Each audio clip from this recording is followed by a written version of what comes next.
A warehouse employee was arrested on suspicion of arson after a massive fire destroyed a building in Ontario, California, prompting a large response from first responders overnight. The firefight continued for several hours as the blaze continued to burn through the Kimberly-Clark distribution center, which is estimated to be 1.2 million square feet, about the size of 11 city blocks. The flames and smoke were visible for miles. 12 hours later, crews were still on scene shooting water at the building from ladder trucks. They were able to contain the flames to the warehouse, protecting nearby businesses. The warehouse was filled with paper products from familiar brands like Kleenex to Huggy diapers, which further fueled the six-alarm fire. Officials say the building has a fire suppression system, which was operating but was compromised when a portion of the roof collapsed. About 20 employees were inside the warehouse when the fire broke out. One person was initially missing, but it was later accounted for, and that missing person was later the suspect, being identified as a suspicious in nature, said Deputy Chief Mike Weedell. There was a subject of interest identified very early in the incident. The Ontario Police Department later identified the suspect as 29-year-old Jamal, whatever his last name is, from Highland.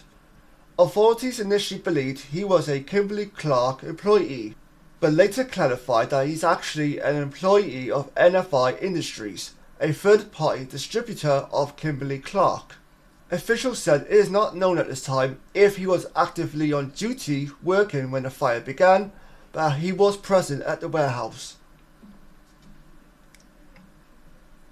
A motive for the alleged arson has not been determined, though investigators noted that tips from the community, possibly relating to social media posts, helped lead them to Trammell. He was arrested on multiple felony arson-related charges and is being held without bail. The police department noted that they have not had contact with him in the past, though it is unknown if he has a criminal record outside of Ontario. Fire officials say the blaze appeared suspicious almost immediately, pointing to the fire's rapid spread and the possibility of more than one point of origin. Upon making entry, continuing to try to locate the scene of the fire, they quickly realized that there was fire throughout the structure, Weddell said. No injuries were reported from the fire, fantastic news. But still, there is a human toll. The employees who operated the warehouse around the clock are now out of a job. It is going to affect us all the way around, no matter how we look at it, said Mark, a warehouse employee. I learned of the story through a YouTube video I recently watched.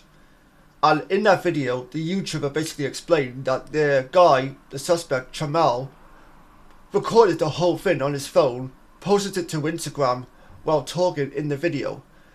And in the video, he was basically saying how all they had to do, meaning the employers, all they had to do was pay him and other employees a decent living wage. A decent living wage. So he was upset over the fact that he was not getting a decent enough pay, or other employees were not getting a decent enough pay to support their living arrangements. So he decided to take matters into his own hand and basically do this, which is become an arsonist and threaten the lives of so many people and cost so many people a working living wage. Like, don't get me wrong, I can understand that he's frustrated, he's angry, he's pissed off at the fact that he's not getting a decent enough wage to support whatever living arrangements he has. That's understandable. Many people in the world feel that way when it comes to regular day-to-day jobs. But that's why they try to seek work elsewhere. A job that will support not only themselves, but also their families. And California has had a history of wildfires, so I can't imagine how scary this was for local residents of the neighbourhood who's dealt with this sort of thing before, thinking, oh my god, here we go, California's on fire again, you know. But really it was just a stupid dickhead who was unhappy with his payment situation and decided to take matters into his own hands and then act like a complete terrorist. I can't imagine how stressful this is going to be for those who are out of a job now because of this dickhead, Kamal, or Shamal, however you pronounce his name. Before I end the episode here today, if you guys want to post anything down below in the comment section relating to the story, please feel free to do so. especially for those who have dealt with California fires in the past. I know this is a different situation, but feel free to comment down below anyway. Until next time, take care, stay safe, have a wonderful day. I'll see you guys next time. Bye bye for now.